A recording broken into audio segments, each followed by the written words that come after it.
Hey folks, and welcome to the Pipnotic Symposium for the 12th of July 2021.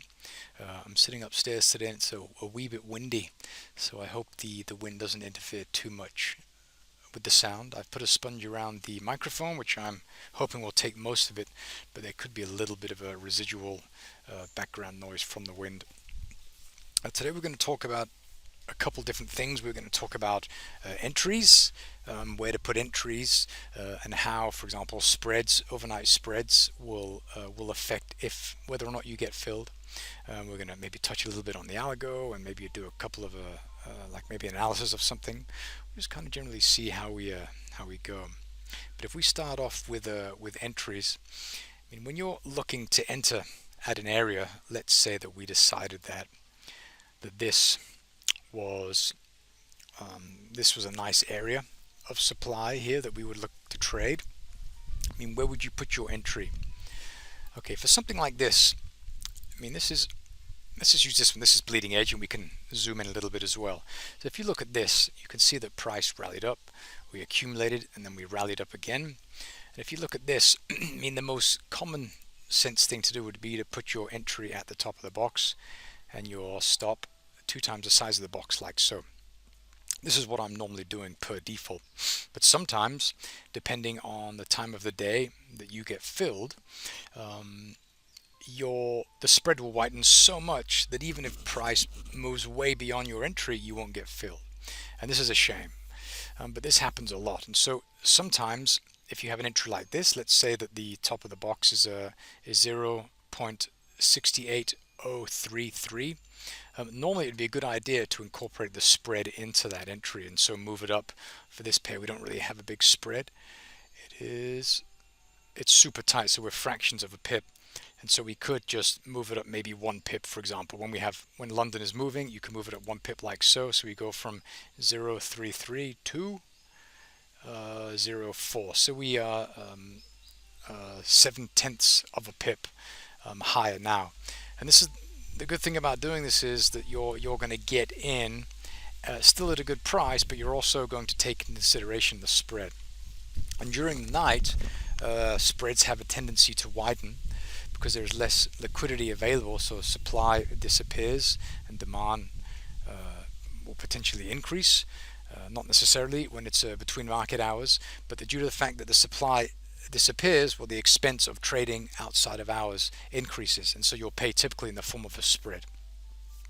And so it's generally not a good idea to trade outside of session. But what you'll also experience is that spreads can get incredibly wide.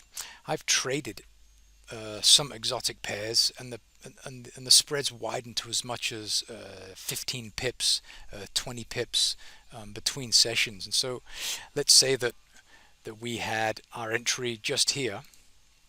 Let me draw that off. Let's say our entry was just here. Okay, and the size of the box is 13 pips. Price would have to come down here just to get filled at this price, because we have to pay for the spread, which is about 20 pips, which would bring us all the way down here. So this is a huge disadvantage. Okay, so price would have to come all the way down here just to get this price. Okay, and so it's a very bad time to trade. But what I'm normally doing is I'm putting my entry at the top of the box plus maybe a pip, sometimes at the top of the box. Sometimes I get filled, other times I don't. And I'm not too worried about if I get filled or not, because I mean, there are so many trading opportunities coming along all the time. If you consider all of the symbols that we have here on the left side in the market watch, that if you miss one trade, then you'll get something else. And I miss probably 20% of my entries due to this situation where the spread is too wide, and we try to get filled out of session, or the price comes, for example, to the wicks and doesn't come down to the box, and so it comes, for example, to here, this area here. It comes down here, and then we leave from here, and we don't come back to this area here, which is what I was hoping for. But yeah, it used to frustrate me, but it doesn't frustrate me so much, because I know that there's another opportunity. So the best thing to do is just to do something you're comfortable with. If you're conservative, then continue to be conservative. You'll still get all the fills that you can handle. And so I wouldn't change anything if that's what you're comfortable with. If you're okay with reducing the position size, and increasing the stop. So the stop would go, sorry, your entry would be here and the stop would go here, so we'd maybe increase the stop size by about maybe 3 pips. Then go ahead and do that. But personally, I'm not too fussed about missing trades, so I just put it in at the best possible price according to the structure of price that we're looking at, and then I'll leave it at that. Okay. Okay, super. All right. Okay, let's have a look at now. There are a couple of questions regarding how the algo is opening trades, and I just want to go over this. There are sometimes you can have a big list of symbols like we do over here, but you'll notice that the robot is not trading this all of the list here. Let me go in here. It's going to set this to a. That's okay. I'm just going to. This is a demo account, so I don't really mind. So we'll let it go. But you'll notice here in the market watch that it's scanning, and here we are. Let's find out where we started. Euro Singapore dollar, Euro Singapore dollar here. And so you notice if I went through this list methodically, I would notice that we're not seeing all of the pairs in here as we can see here in the market watch just here. And what does that mean? Well, that means that the criteria for the pairs are not being met. And what does that mean? Well, that means that there could be an issue with the spread. So the spread could be too wide, and when the spread is too wide, the robot will not take that position. Okay, there could be an issue if you're trading on a small account and the position size that you're looking to trade is too small relative to the minimum volume allowed for an instrument. Then you will not get that trade. If you have suffered a loss on, for example, this pair, if you've suffered a loss on this pair here already today, or a winner already today, it will not take a second trade on that pair. So there are 3 filters. If you have the positive negative swap enabled or disabled, and the swap is outside of the criteria, it will pass on the trade. And there are several other filters that will filter out all of these ones here. Let's say that you do have several trades open. We have 2 trades open now. We have the Aussie franc and the Euro Aussie, and so we've used 2 Australian dollar cross slots, position slots, according to the algorithm. Okay, and so if it finds 10 in here, it's not going to scan all of them because we've already filled the slot. It's only going to look for the remaining number of slots. Okay, and so there are loads and loads of filters that is stopping the algo from trading based on a very clear list of criteria. There are also other filters. If I can see where the filter here, we can have, if we don't have confirmation for this symbol, let's say we did not yet print a dot, it's not going to scan it, it's going to wait. Rather, it's not going to bring it to your attention, it's going to wait until we have it because it's not qualified, so it's not going to bring that to your attention in the experts tab. Okay, we also have more. We have the extended range. If the pair that it's scanning in the market watch has not yet exceeded its range, then it's not going to bring it to your attention because it's not yet qualified. It's only showing in the experts tab the symbols from the market watch that are pre-qualified based on the filters and thus the configuration of the algo. And I've seen quite a bit of discussion about this in the forum, and it's a bit like, well, I have, let's say, 20 symbols in my market watch, but it's only scanning like 2 symbols. Well, maybe the remaining symbols are being filtered out based on the criteria. Okay, so if you want to enable everything, well, then you have to, well, number one, you're forcing it to make poor quality trading decisions, but you can do that. Okay, you can say currency exposure, you can put it to a big number, then we're never going to reach that. And then you can go through here and you can remove all of the filters, you can disable them, and you can set the spread to a very, very high value, and you can also manipulate other settings that would otherwise cause the algo to pass on that symbol, okay? And I've done this on purpose, and I've done it to stop the algo from trading if things are not looking optimal.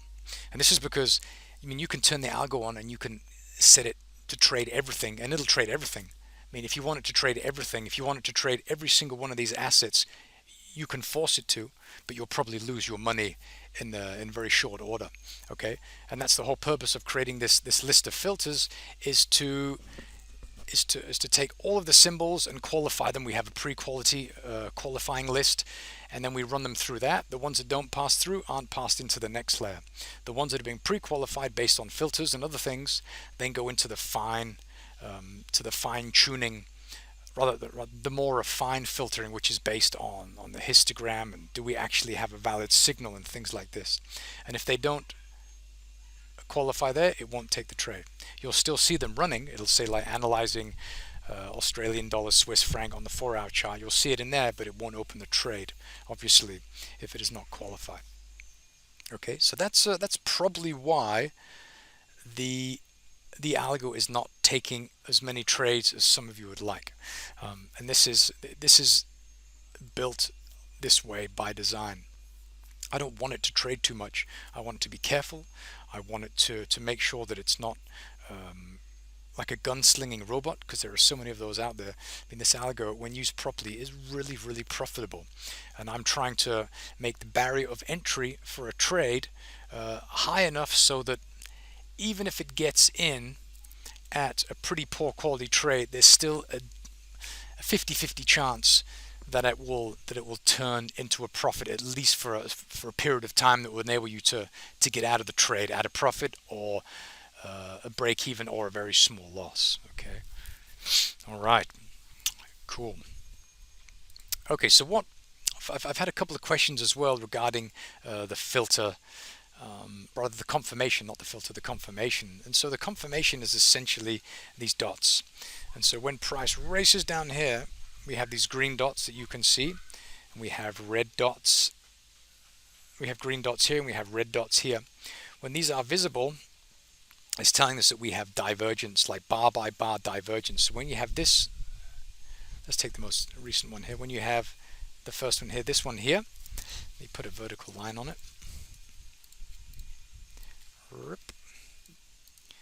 We have this one here, so we have the histogram is moving in one direction, but the price is moving in the opposite direction. That is telling us that something is amiss. We have the strength of the asset.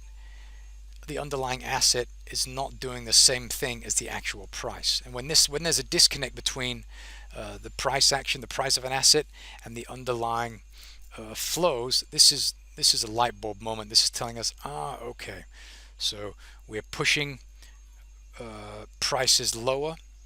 What are we doing? This could very well be liquidity exploration that is required in order to push price higher. And these little dots are what are telling us this story. Okay, so when you see like a push to the upside like this, when price goes above the green line or below the red line, and you start to print these bars, I mean, it's happening here, so there's likelihood that price is going to move higher.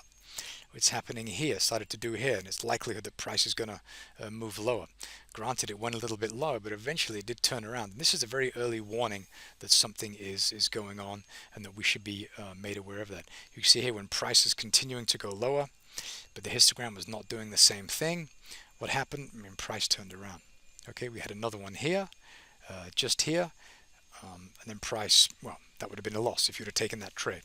Okay, so it's a really interesting analysis, because it's enabling us to see the price of the asset relative to the intention of the flows of the asset. When there's a disconnect between the two, it means we have to pay attention. Okay. Okay, now we're going to talk about just some general usage of the algo. Some people are asking, how do I know if it's working? So I just want to show you how you can see if it's working or not. So before you do anything, I mean, we have the private key. This is a private key that you receive when you sign up at Pipnotic. Then you have the product key, and the product key is available in your downloads Okay, and so you can just log on to your account at pipnotic.com. You go to my account, and you go into your my account, and then under the downloads, and then you can see the key, and that changes on the first of every month. Okay, and I know some people maybe didn't read the email that they received when they signed up for the algo, but you'll have to be mindful of the fact that on the first of each month, the value that you put in here changes. And so if you wake up and the algo is not spinning, then this is why. Just go to the downloads, copy it, paste it in here, and then click OK down here, and then you should be good to go. Okay, and so those are pretty much the things that you have to remember to do. There are some other reasons that would stop it from running, and that is, for example, the days. Maybe it's not configured to trade on Friday, which mine is not. On Friday it will not trade. So if it's Friday and it's not working, this is probably set to false. Okay, and it could be out of session. This does not trade during Asia. Okay, so for the first hours of the day of the Asian session, it's not going to spin. It's just going to wait. It's going to sit on its hand and wait until volume picks up, until we move into the European and the American session before it does anything. So these could be some of the reasons why it's not spinning. Okay, so if it's not working, have a look. So the next question is, well, how do you see if it's spinning or not? We simply go here, and you go to the expert tab just here, and you can see just here. So you can see it's scanning. So not enough data on the 1 month chart. That's given. We have a look back of, I think, 500 periods, and we don't have 500 monthly bars for the Australian dollar, Swiss franc, and so it's not going to do anything. But now it's spinning, you see.